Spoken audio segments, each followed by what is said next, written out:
देखो chapter 1 start, chapter 1 ख़त्म हो गया था, चैप्टर 3 स्टार्ट कर रहे थे। चैप्टर का नाम क्या है? दो चरों वाले रैखिक समीकरण। तो यहाँ से जितने भी ऑब्जेक्टिव टाइप के क्वेश्चन बनेंगे वो सारे आज हमें ख़त्म करने हैं, ठीक है। तो देखो चैप्टर का नाम है दो चर वाले रैखिक समीकरण। तो दो चर वाले रैखिक समीकरण होते किस फॉर्म में है? a1x plus b1y plus c1 is equal to 0। दूसरी equation a2x plus b2y plus c2 is equal to 0, ठीक है। सबसे पहले जो यहाँ से क्वेश्चन बनेंगे वो मैंने टेबल पूरी बना रखी है। तो क्वेश्चन किस टाइप के बनेंगे कि इसमें ऑप्शन देगा प्रतिच्छेदित रेखाएं हैं, समांतर रेखा है या संपाती रेखा है, या इनमें से कोई नहीं है। या फिर दूसरा ऑप्शन ये हो सकता है कि दो समीकरण दे देगा, उनसे पूछेगा इनका अद्वितीय हल है, केवल एक हल है, या कोई हल नहीं है, या अनेक हल हैं। तीसरा टाइप पूछेगा इसी का कि ये दो रेखा दे रखी हैं, ये दोनों संगत हैं या असंगत है, ठीक है। तो देखो सबसे पहले क्या करेंगे, हम कंपेयर कराएंगे। कोएफिशिएंट ऑफ x a1 है यहाँ पहली इक्वेशन में, इसमें x का गुणांक क्या है a2, y का गुणांक क्या है b1, इसमें y का गुणांक क्या है b2, और c1 आपका अचर पद है, दूसरी समीकरण में आपका अचर पद c2 है, ठीक है। तो पहला a1 अपॉन a2, अगर a1 अपॉन a2 बराबर नहीं है b1 अपॉन b2 के, तो रेखा कैसी होंगी? प्रतिच्छेदित रेखा। रेखा कैसी होंगी? प्रतिच्छेदित। और उनका अद्वितीय हल होगा केवल एक हल, या तो अद्वितीय हल लिखा हुआ आएगा या फिर केवल एक हल। अगर a1 अपॉन a2 बराबर हो जाता है b1 अपॉन b2 के, लेकिन बराबर नहीं है c1 अपॉन c2 के, तो रेखा कैसी होंगी आपकी? समांतर रेखाएं, और इसमें आएगा कोई हल नहीं, ठीक। इसके बाद अगर तीनों बराबर हो जाते हैं, a1 अपॉन a2 बराबर है b1 अपॉन b2 बराबर c1 अपॉन c2, तो रेखा कैसी होंगी? संपाती रेखाएं, और हल कितने होंगे उनके? अनेक हल होंगे, अपरिमित रूप से अनेक हल। अब यहाँ संगत और असंगत कौन से हैं? तो संगत वो हैं जहाँ हमें हल मिल रहा है, यहाँ केवल एक हल था, यहाँ अनेक हल है, तो ये दोनों तो आएंगे आपके संगत की कैटेगरी में, ये दोनों हमारे क्या है? संगत हैं। और जो बीच वाला है हमारा समांतर रेखा, जिसमें हमें कोई हल नहीं मिला, तो वो कैसे होंगे? असंगत। तो असंगत अकेला होता है और संगत कितने होते हैं? दो, ठीक है। तो इसमें देखो, इसमें 7वां क्वेश्चन ये एक्टिव की बुक का है, ऑब्जेक्टिव वाला। ये क्वेश्चन हमने सॉल्व किया था अभी। 3x minus y plus 8 is equal to 0 समीकरण एक थी। 6x माइनस के वाई बराबर माइनस का 16, यह समीकरण दूसरी थी। अब सबसे पहले हमें देखेंगे समीकरण की फॉर्म एक सी होनी चाहिए, यानी कि अचर पद या तो इससे पहले हो, राइट साइड में 0 होनी चाहिए, या इसमें तो 0 राइट साइड में दे रखा है, यानी कि अचर पद इधर ही ले रखा है, इसमें अचर पद को दूसरी तरफ ले रखा है। तो पहले इसको एक जैसा बनाएंगे, यानी कि अचर पद को हम उठा के इधर ही ले आएंगे, ये हो जाएगा प्लस का 16, इधर 0 हो गया। तो अब पहली समीकरण और दूसरी समीकरण ये दोनों एक जैसी होगी। अब इसमें क्या रखा है, ये रेखाएं जो दोनों दे रखी हैं वो संपाती रेखाएं हैं, के का मान बताना है। तो पहला क्या है हमारा? a1 यहाँ 3 है और a2 क्या है? 6, तो 3/6 बराबर संपाती के लिए क्या था? तीनों चीज़ें बराबर, a1 अपॉन a2 बराबर b1 अपॉन b2 बराबर c1 अपॉन c2। दूसरा यहाँ पर इसका कोएफिशिएंट क्या है? 1 माइनस का, तो -1 रख लिया। इसका कोएफिशिएंट क्या है? माइनस के। इक्वल में अचर पद कौन सा है? यहाँ 8 और यहाँ कितना है? 16। तो कोई भी दो उठा लेंगे, इन दोनों को हमने सॉल्व किया, 3 दूनी 6, तो 2 की क्रॉस मल्टीप्लाई इधर कराऊंगा 2, और k की क्रॉस मल्टीप्लाई 1 में होगी तो k, तो k की वैल्यू क्या आ गई? 2। तो इस टाइप का एक सवाल आना है k की वैल्यू निकालने वाला। एक आएगा आपको कि अचर वो प्रतिच्छेदित रेखा है, समांतर है या संपाती, ये बताना है। तो आगे और क्वेश्चन करेंगे जितने भी इसके ऑब्जेक्टिव हैं, और इसमें ऑब्जेक्टिव है 15 थर्ड चैप्टर में, ये सारे खत्म करने हैं ऑब्जेक्टिव। यहीं से बनेगा ऑब्जेक्टिव, कहीं और यहाँ से नहीं बनेगा नया। तो देखो पहला ही क्वेश्चन था 6x माइनस 3y प्लस 10 बराबर 0। पहला क्वेश्चन जो आपका इसमें दे रखा है वो है 6x minus 3y plus 10 is equal to 0, समीकरण एक है। दूसरी समीकरण है 2x minus y plus 9 is equal to 0। इसमें दे रहा है समीकरणों का युग्म दो रेखा निरूपित करता है, जो पहला ऑप्शन है ठीक एक बिंदु पर प्रतिच्छेदित करती है, रेखा है यानी कि ठीक एक बिंदु पर, कितने पर? ठीक एक बिंदु पर प्रतिच्छेदित करती है, यानी कि एक हल, दूसरे में क्या है, ठीक 2 बिंदु पर।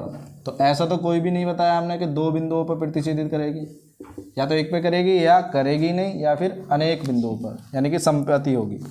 तो तीसरा ऑप्शन है हमारा संपाती, और चौथा ऑप्शन है समांतर। ठीक है, तो अब देखो जरा, इसमें A1 क्या है, 6। यहाँ में देखना है A1/A2 बराबर B1/B2।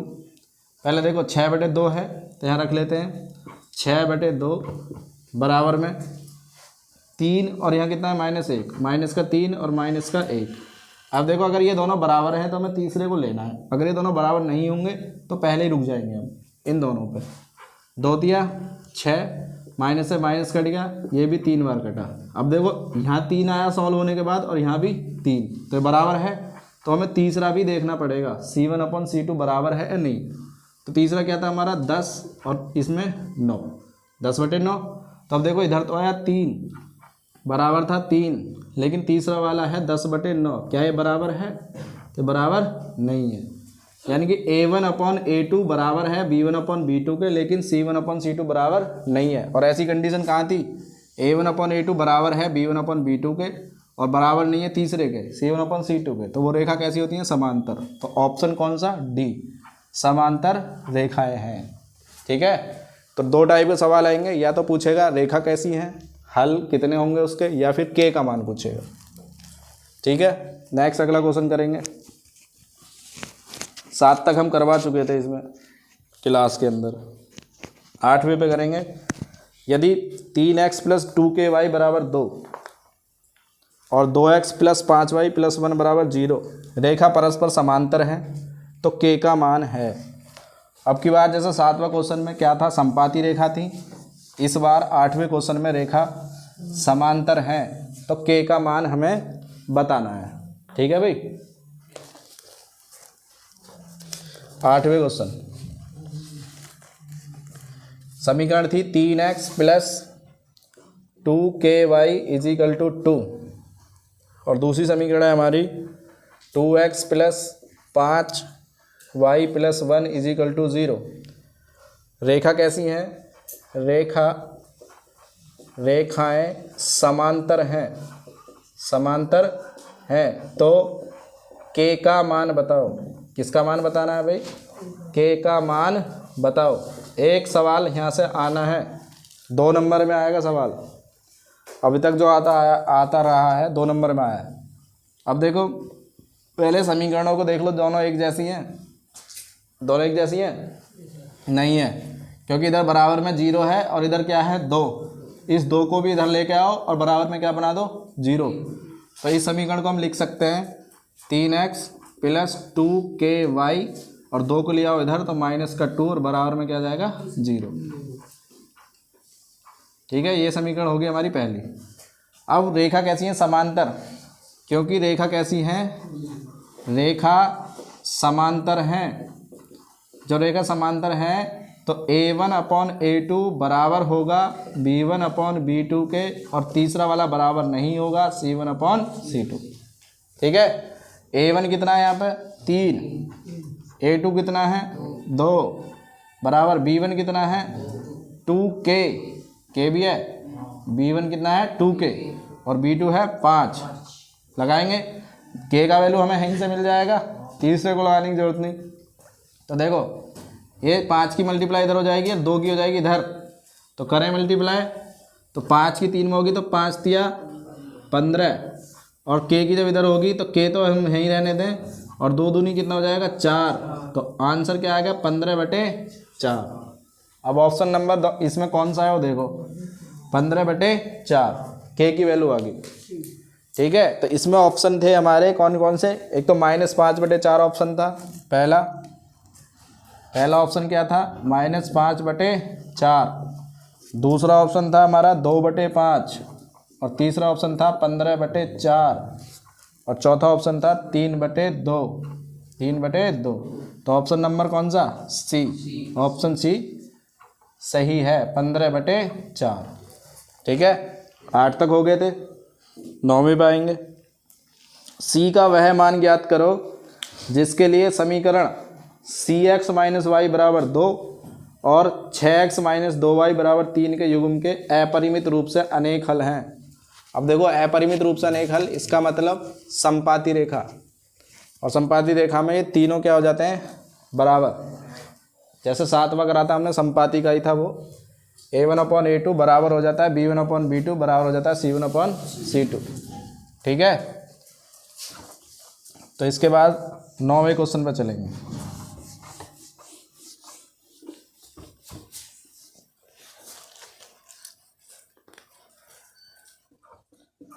नौवें क्वेश्चन में C का मान बताना है। समीकरण है CX minus y is equal to 2। दूसरी समीकरण है 6x minus 2y is equal to 3 के युग्म अनेक हल हैं। कितने हल हैं भाई, अनेक हल हैं। तो k का मान बताओ, k का मान बताओ। अब अनेक हल हैं तो k का मान बताना। ऑप्शन ए आपका दे रखा है, इसमें कितना 3। ऑप्शन बी दे रखा है आपका -3। तीसरा ऑप्शन है आपका -12 और चौथा ऑप्शन है कोई मान नहीं, यानी कि इनमें से कोई नहीं, कोई मान नहीं। तो ये भी ऑप्शन हो सकता है भाई, इनमें से कोई आंसर ही नहीं आए। ठीक है, तो देखो क्या कह रहा है, अनेक हल हैं। तो अनेक हल के लिए क्या कंडीशन है, तीनों समान होने चाहिए। A1/A2 बराबर B1/B2 बराबर C1/C2। अब A1 क्या है यहाँ पर C, A2 क्या है 6, बराबर होना चाहिए B1/B2। B1 कितना है -1, B2 कितना है -2। ठीक है, और C1 कितना, देखो ये दोनों बराबर में है कांस्टेंट, तो कोई दिक्कत आने वाली नहीं है। बराबर में 0 होते दोनों एक से हैं, क्योंकि इसमें भी कांस्टेंट बराबर है, ये भी बराबर है, तो सीधा रख देंगे। ये कितना है 2 और बटे में 3। अब कोई भी 2 उठा के हल कर लेना, या तो इन दोनों को ले लेना या इसको और इसको ले लेना, जहाँ C आ रहा है, क्योंकि C का मान निकालना है। तो माइनस इसे कट गया माइनस, इन दोनों को ही ले लें, तो ये हो गया C/6 बराबर 1/2। 2 से कटेगा 2 तिया 6, 3 की मल्टीप्लाई इधर होएगी, तो C इक्वल टू कितना आ गया 3 एकम 3। तो C की वैल्यू आई हमारी 3। क्या 3 ऑप्शन में है, तो 3 है ऑप्शन में पहला ही, तो ऑप्शन नंबर फर्स्ट C की वैल्यू आ गई 3। ठीक है, तो 9 क्वेश्चन हो चुके हैं। इसके बाद में 10वां नोट कर लो।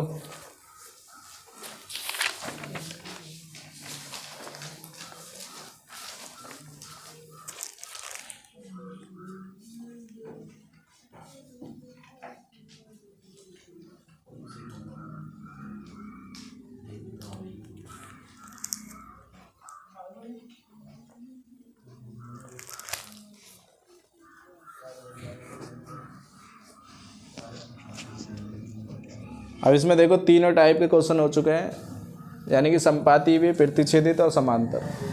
संगत और असंगत भी हो जाएंगे इसी तरीके से। तो k की वैल्यू निकालने वाले भी मैंने क्वेश्चन करा दिए हैं। तो इस टाइप से यहाँ से जो क्वेश्चन बनेगा 2 नंबर के क्वेश्चन बनने वाले हैं, और 2 नंबर ही यहाँ से तुम्हारे ऑब्जेक्टिव में बनेंगे। ठीक है, तो इसमें तीसरे चैप्टर के ऑब्जेक्टिव सभी लगभग ख़त्म हो चुके हैं। आगे जो 3-4 ऑब्जेक्टिव बचे हुए हैं उन्हें तुम्हें करना है। उनमें ये सवाल नहीं है, उनमें केवल समीकरणों के हल पूछ रहा है। तो समीकरण के हल करने के लिए हमें कोई से भी मेथड से, विलोपन, प्रतिस्थापन, वज्र गुणन, जिस भी तीनों मेथड बताए हुए हैं, उन तीनों से किसी भी मेथड से सवाल को हल कर सकते हैं। और यहाँ से केवल हमें ये बताना था समीकरण का हल है, हल नहीं है, या अनेक हल हैं, रेखा कैसी है, प्रतिच्छेदित है, संपाती है या समांतर है। ठीक है, तो आज के लिए इतना ही। नेक्स्ट वीडियो में मिलेंगे। धन्यवाद।